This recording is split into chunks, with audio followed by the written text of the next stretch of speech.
Ida qa'ada ahadukum ila akhihi fal yas'alhu tafaquha, ya tafaquha, wala yas'alhu ta'addudan.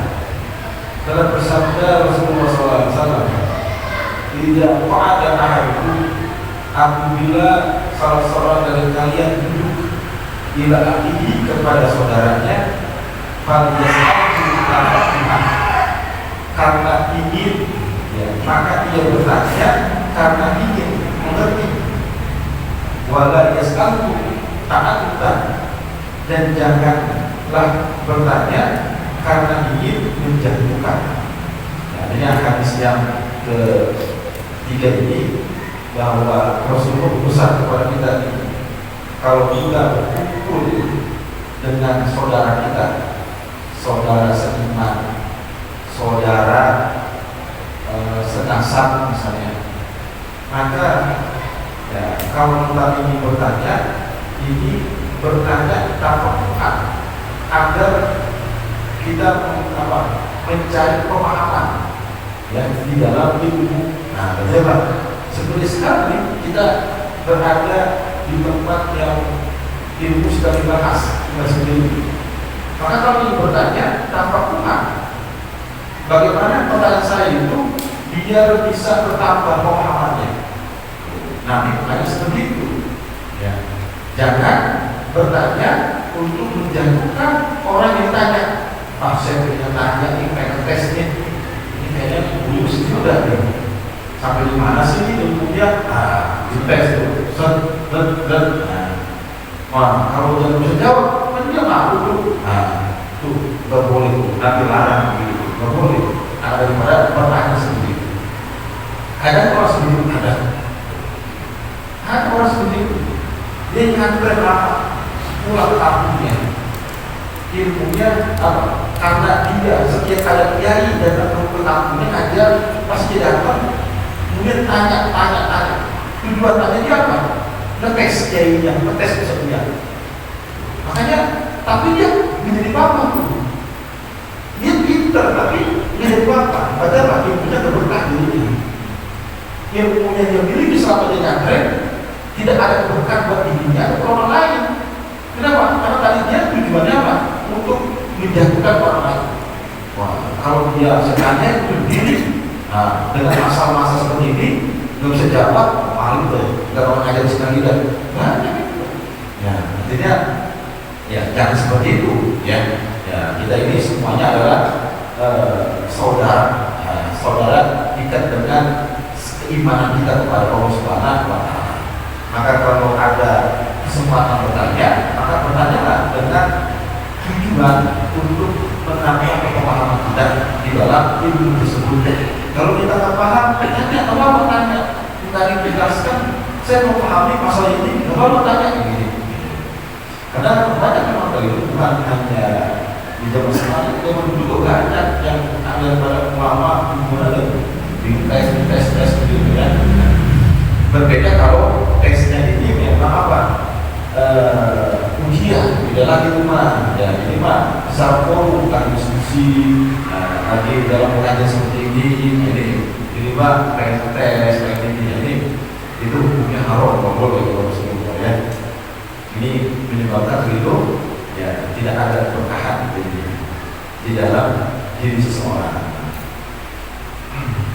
Ya, bahkan tidak tahu kalau hukumnya seperti itu, ta'addudan, tadi kan ingin menjatuhkan haram syadid, haram yang hukumnya haram syadid, haram yang berat, tahrim dengan diharamkan ta'addudan, ya sebab karena apa? Menjatuhkan orang lain. Dan itu masuk daripada perbuatan pasar buruk. Nah, ini nggak boleh ya. Jadi siapapun di dalam kampung kita, ceramah kan, banyak orang ceramah kadang kerja itu. Saya pernah dengar dulu daerah mana kalau ceramah ini kayaknya jadi rumah nih. Nah, dikerjain tuh,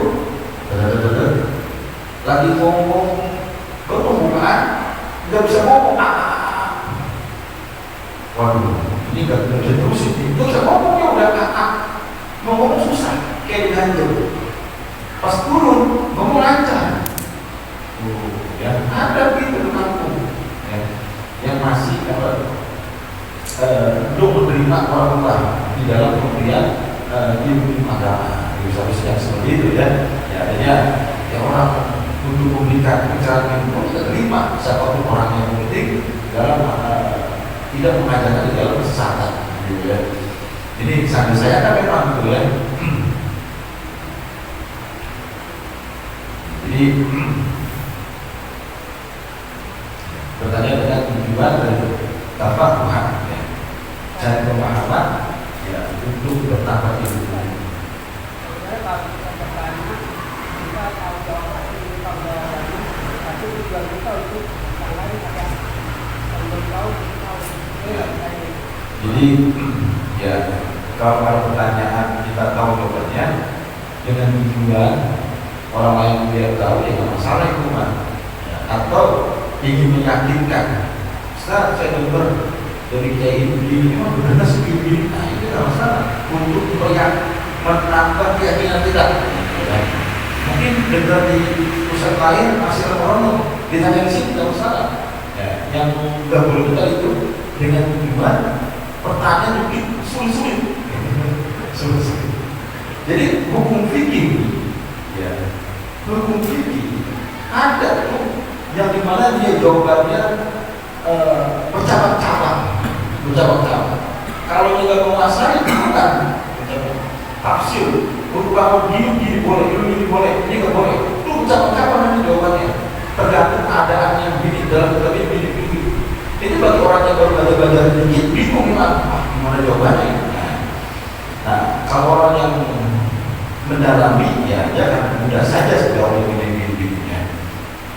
Ini bukan hanya zaman sekarang, saya zaman dulu juga memang banyak seperti ini ya, seperti para imam-imam mazhab juga banyak pertanyaan seperti itu. Ya, yang tujuan dari itu menjadikan ya, bersaing mereka memang. Ya. Tapi itu kalau yang itu hanya sebagian orang yang dia akan diawali dengan apa? Dia punya hati kurang bersih, ya, pintar tapi hatinya bersih. Nah, ada apa? Bagaimana dia argumen dia ini kalah dengan pertanyaan yang sulit. Kalau dia harus jawab nanti malu nih, ya, nggak mau datang lagi ke sini dan dalam itu. Nah, ini perbuatan yang besar, jelek. Nabi sudah mengingatkan daripada hal seperti itu daripada tempatnya. Jadi kalau ingin memahami agama, kita hadir di sini. Kalau memang tak paham, ditanya. Kita jadi sahabat begitu sahabat. Ketika Nabi menjelaskan tentang hal masalah agama, mereka bertanya, nggak tahu, nggak paham atau orang begitu begini. Tanya ke Nabi begini. Beda dengan orang Yahudi. Orang Yahudi dia pintar, tapi dia kalau ada masalah pasti berbelit-belit, ya. Pertanyaan berbelit-belit yang bisa menyusahkan diri sendiri, seperti kasusnya pembunuhan di zaman Nabi Musa, ya kan? Dia nanya apa Nabi Musa? Nabi Musa menjawab, tuh sembelih sapi, yang Abu sembelih sapi, lidahnya kotor sapinya, goreng itu dari ujung kepala sampai kaki, dia pernah mengorek seperti itu. Orang Yahudi kalau dia orang benar nih langsung dilaksanakan.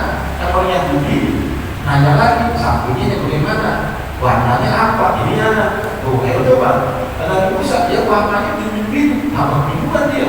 Bayangkan sapi yang warnanya kemas-kemasan, kita aja pernah melihat sekarang ini, ya baru bingung, enggak sehari tuh nyarinya berhari-hari, ya. Akhirnya dapat sapinya, tapi harganya mahal. Tuh, coba kalau dia langsung bertanya kemudian menjalankan apa yang Nabi Musa jawab, nggak sesulit itu, nggak memberatkan dirinya. Ini jangan seperti orang Yahudi tadi bertanya, tapi dengan tujuan begini, ayo coba. Nanti kalau ada jawaban yang sekiranya dia tidak siap untuk dilakukan, ini menyulitkan diri sendiri, ya. Wallahu a'lam bishawab.